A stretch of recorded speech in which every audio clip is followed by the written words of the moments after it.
Hi again, Mark here from Talkingbass. So over the last month or so, we've been looking at how to approach learning jazz standards and some of the great benefits that they can bring to your playing, even if you're not that much of a jazz fan. We've looked at the jazz blues standard Billie's Bounce by Charlie Parker and been working on every aspect of the tune. We've learned the melody, we've learned a walking bass line, we've learned the actual chords on bass, we've analysed the harmony, and we've also looked at the basics of creating a solo by way of outlining the chord tones. All those lessons are linked in the info below. In this lesson, we're going to finish with a look at transcription and how transcribing solos can be the key to developing so many areas of your playing. As always, the lesson material and tracks are all there over at the Talkingbass website, so just click the link in the info below to play along, and while you're there, be sure to check out the lesson map where you'll find over 450 free bass lessons on every bass topic imaginable. They're all systemized and organized for ease of navigation. Then, if you want to take things further, check out any of the premium step-by-step courses that we have on everything from beginner bass guitar through to reading music, ear training, slap technique, chord tones, scales, and much, much more. They're all there on the courses page, so go check it out. Okay, so if you're looking to learn to solo, especially in a jazz style, you really need to devote a lot of time to transcription. So why is that? Well, when you transcribe a solo and you play along to that solo, you're developing your vocabulary and phrasing. If we even forget about the notes for a minute, the rhythm and phrasing is such an important part of soloing, and by playing along to a solo, you get to play those rhythms, you get to play those phrases, you get to know what they feel like under your fingers, and you get to experience what those phrases are. Now, as I said, you also get to develop vocabulary. Solos are made up of a succession of phrases that you can see as similar to sentences in speech. So for instance, the opening phrase to the famous Charlie Parker solo on Billie's Bounce sounds like this. Okay, so that's a phrase. It's a sentence. You're learning a melodic line that works over that F7, and by understanding the harmony, the chord tones, and everything else that we've looked at in these lessons, you'll be able to break it down and see what's really happening in there. You'll see the chord tones and all the chromatic notes and all of that stuff. You'll be able to see it in the phrase. But one thing that I'd advise when starting out is not to get too analytical. Learn the solo, learn the phrases, and take note of the chords they work over, but don't be in a hurry to break them down too much. You don't need to understand exactly what they are in terms of chord tones and closures, passing notes, and all of that stuff. Not at first. They're just lines, and as you play them over and over, you'll get to know how they work on a more instinctive level over the chords at that point in the solo. The analysis can come later. Also, don't be in too much of a hurry to replicate the lines verbatim in your own solos. If you're too purposeful with putting them in there as whole lines, then they might sound a little too forced. What you can do is take shorter fragments of a line and incorporate them into your solos a little easier. So with a line like the one we just looked at, you don't have to play the whole thing. You don't have to go all that way. You can just take a little section like this. Just take that part and incorporate that by itself. But don't be in too much of a hurry with any of this. If you're just getting started with soloing and transcription, you want to just take things easy, transcribe, learn it by ear, learn those notes, and play along. So in this lesson, we'll look at a solo from that popular Charlie Parker recording of Billie's Bounce. Now, we're not going to learn the Charlie Parker solo, we're going to learn the Miles Davis solo that leads back into the final melody. I'm doing this because it's a little easier to learn, and this is a really important point. Don't start with something way outside your ability. Don't go for John Coltrane solos and things like that. Listen out for solos that are more eighth note based and a little more sparse when you're just starting out with it. The Bird solo has some really fast 16th note flurries that are really tricky for bass players at any level. The Miles solo is much more laid back and also has some very interesting melodic ideas that are a good example of why you should keep the analysis on the back burner at first. So first, here's that Miles Davis solo, and I'll play along as we go. 1, 2, 3, 4.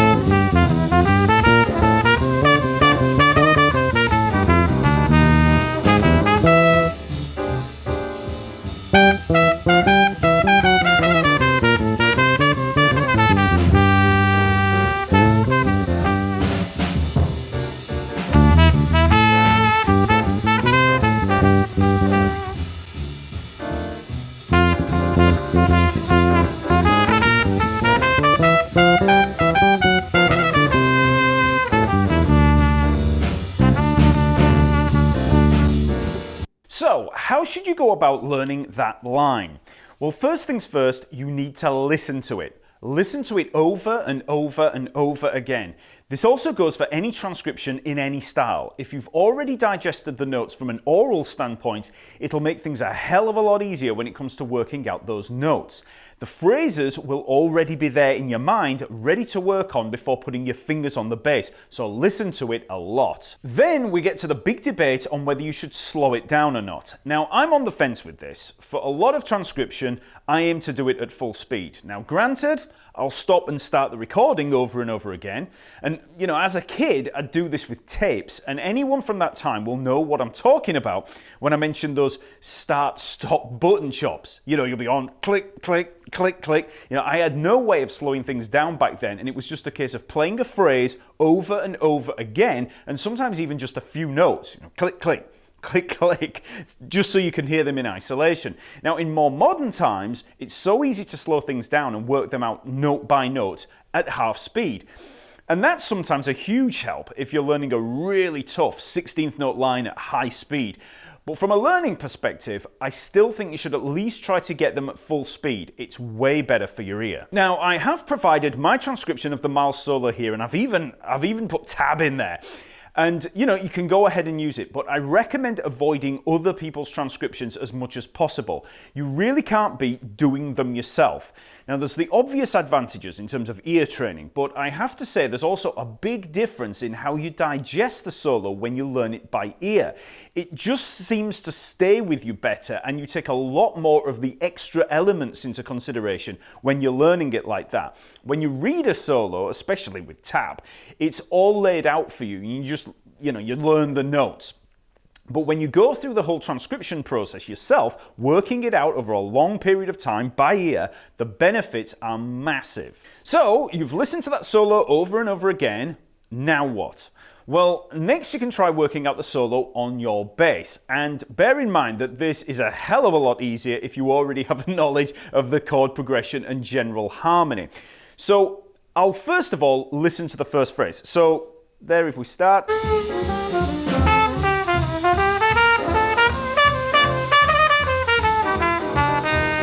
There's that first phrase. So you want to listen to that over and over again, and maybe even break it down into smaller chunks and just listen to that part over and over again. Now, any of you with a fairly good ear that might have transcribed many bass lines before will be able to hear what's going on there over that chord. The fact, that we're starting on the third and we're moving around with scalar motion. So we have.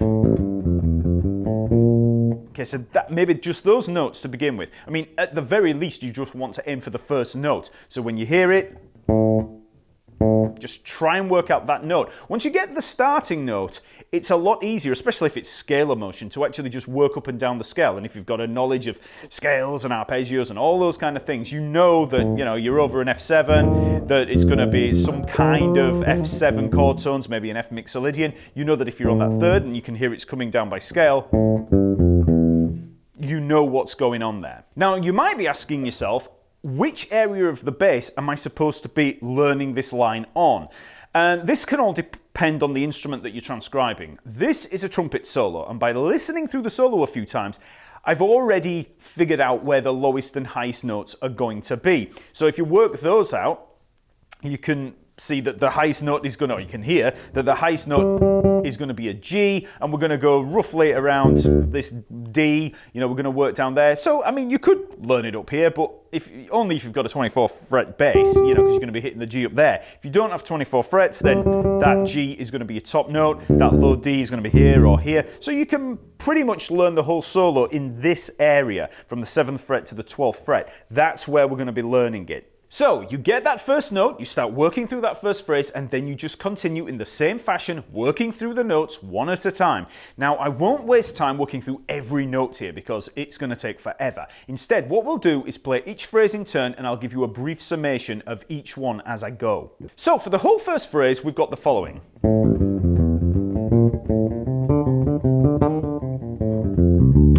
Okay, so you can see there it's pretty much all kind of scalar movement. And then we've got this little line on the C to the D there. Little grace note leading up to the flat 7 on the F7. Then it comes down through the scale, which is, it's around the F7, so it's pretty much F mixolydian, coming down. And then we finish with that nice little jazz cadence of root note, 5th, 6th, and that flat 7. Okay, so that's F7, moving to the B flat 7, and back to the F7. Now, one thing that you will notice in this line is that we have an E natural over the F7 there. And then we've also got an A natural over the B flat 7, and they aren't chord tones. They're not in the scale, they're not in the, in the chord. They are just little half-step approaches back to the root note. So don't start thinking, oh, it's a major scale used over the F7. Oh, that's a little bit weird. Nothing to do with that. You don't want to start thinking too much in terms of scales with this at all. It's really just coming down, that E natural leading into the F. It's just a half-step approach. Same thing when we go up, so A natural to B flat. Just a half-step approach in there. So after transcribing that line, working it out by ear, I'll start playing that phrase in isolation over and over again. I might write it down at that point or I might not. The main thing is to get it under your fingers. And yes, eventually you do want to write these down. It pays to have a documentation of every solo you transcribe. Anyone that saw the Yannick Wisdala interview here on Talking Bass will have seen how Yannick has transcribed hundreds, if not thousands, of solos over many, many years, and they're all there written in his manuscript books. If you haven't already, I'd advise you all to have a pad of manuscript paper ready for anything that you need to write. Building up a library of your transcriptions, be it solos or bass lines, is incredibly valuable to you. And as one little tip, be sure to write in pencil. You'll thank me when you start making mistakes. So in learning that line, I'll play it over and over slowly like this.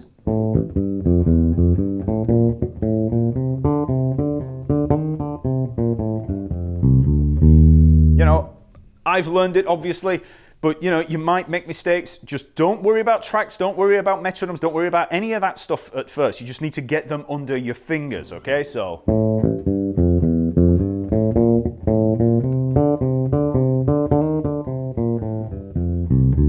as slow as you have to go. Now, I may or may not build that up to speed before moving on to the next phrase. So eventually,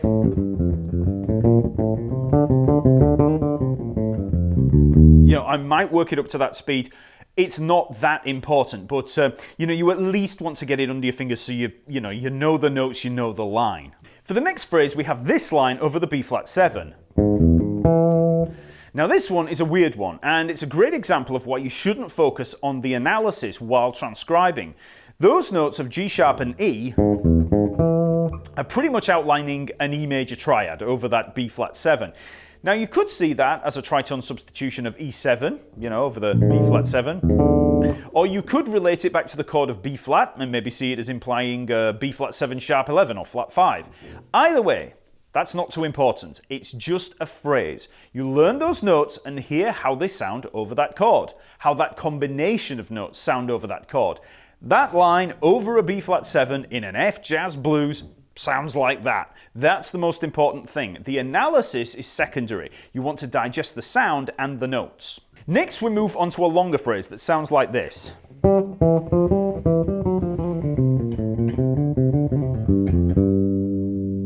Now, again, there's a lot going on here that's outside the chord tones. Not too much in the way of chromaticism, but highlighting that G and the E natural up there over that F7, it seems very un-F7-like. Yes, you can analyze it by way of the ninth, that G over the F, which is used quite heavily through the solo, but at the end of the day, it's just a line, and you want to focus on the phrasing first. Get the notes under your fingers and try to imitate what you hear. You'll hear how that works over those chords, and the fact it works, the fact it works, that's all you need to know. The reason for it can come later. Now, when you're learning a phrase like that by ear, the transferal of the notes to the fretboard can be a little like solving a puzzle. I've tabbed it all out here so you can see, what frets I've decided on, but I'd never tab it out for myself. You'll need to experiment with different ways of playing the phrases until you find one that works for you. Now, I personally like playing those little triplets across two strings. So when I play, that's a very popular move, and it's one that I like, playing across the two strings like that. So it kind of writes itself for me. I know where I want to play that. And then later on I make a little transition down to the B flat and the A, and then the repeating, to the C and the D there. And that's, again, because it falls under the fingers easier, and it allows me, once again, to play that triplet across those two strings in that same way. Every solo is different, but many of these lines occur over and over again, and you'll find your favorite ways for playing them. Next, we just finish off that chorus with this line.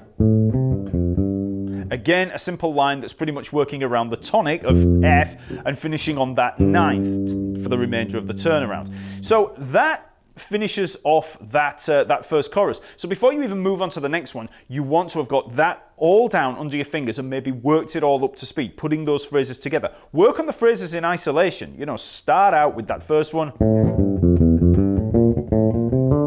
Work through that one. Then you can move on to that next one.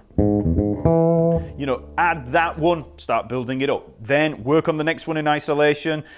Add that one, okay? So it's just a case of building this house. So very slowly, that first chorus is like this. 1, 2, 3, 4.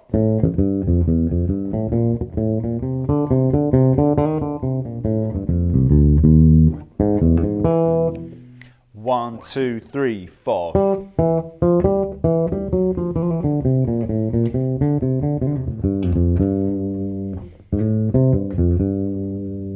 Next, we're into the second chorus that starts with these phrases.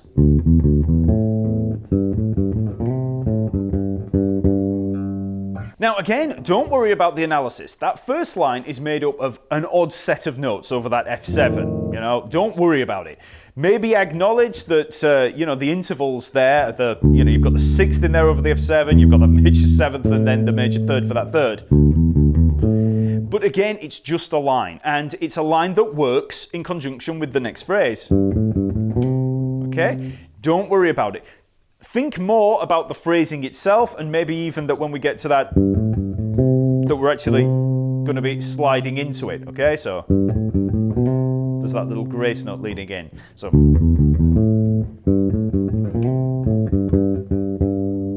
next we have a single note line on the fifth of B flat 7. And then it leads into this bluesy ascent.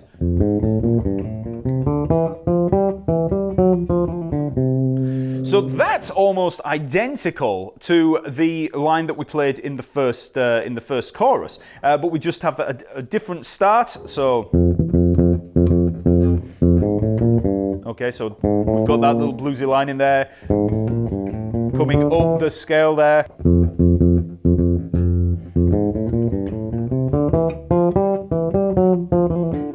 Okay, so same again up at that G. But then we finish on that C instead of working down. Okay, so we've got the C. And then we come down onto the D. And that's a pretty pentatonic line. Okay, so again, the whole thing. So 3, 4.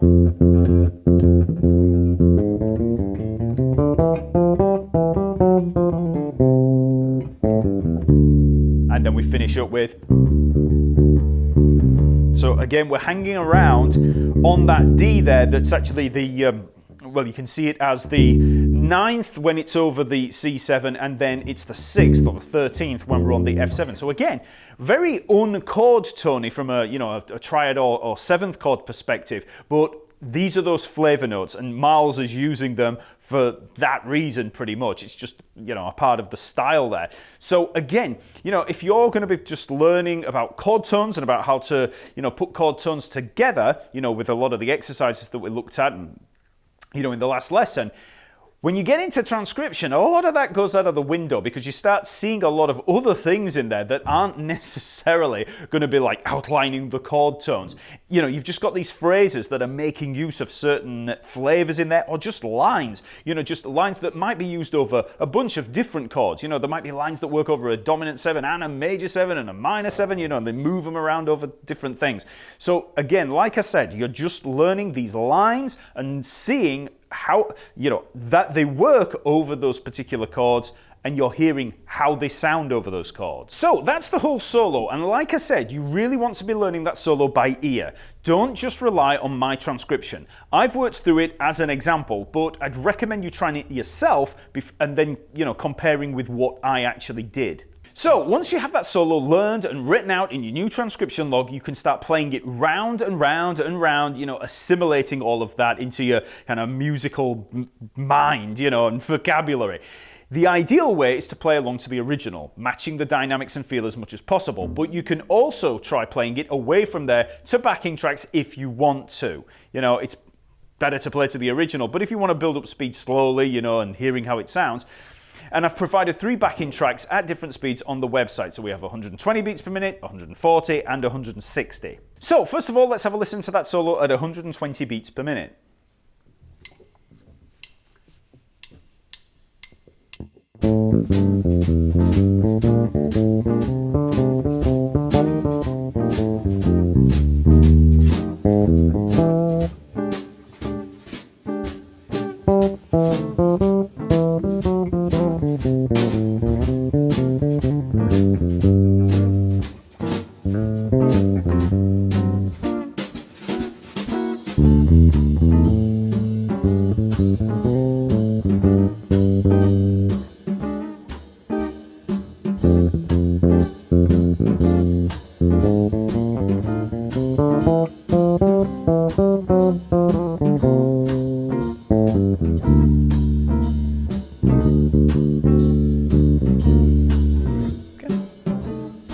Next, let's try 140 beats per minute.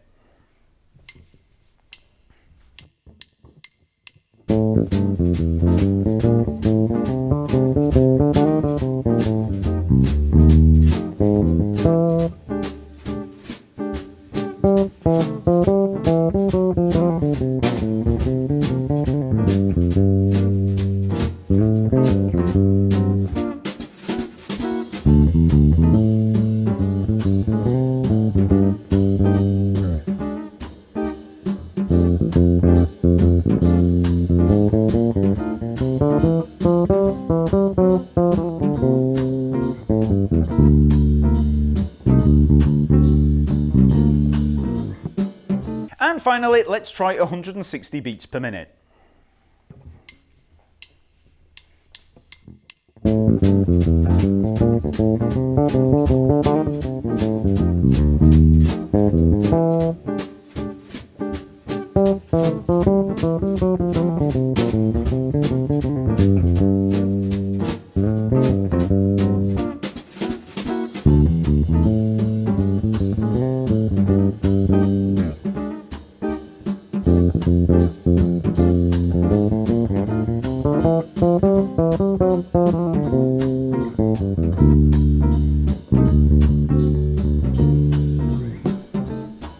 Now, as I said, that's all well and good, playing through those tracks like that, but it is better to play to the original. So here again, I'll play along to Miles's version on the original recording.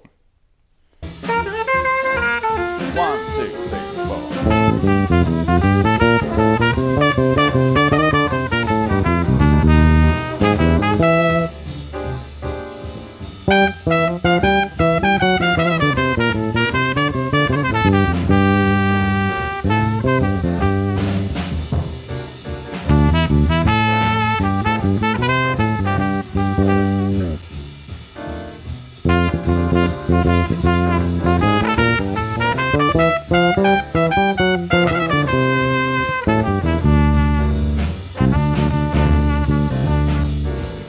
So, after learning that solo over Billie's bounce, you can seek out many other recordings of the tune and try transcribing other solos.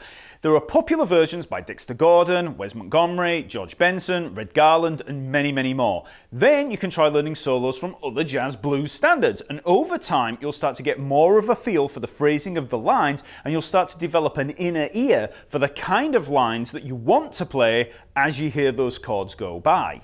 Okay, so that's it for Billie's Bounce for now. Give me a like, subscribe, and leave a comment. And remember, as always, the lesson material and tracks are all there over at Talkingbass. Just follow the link in the info below, and I'll see you next week.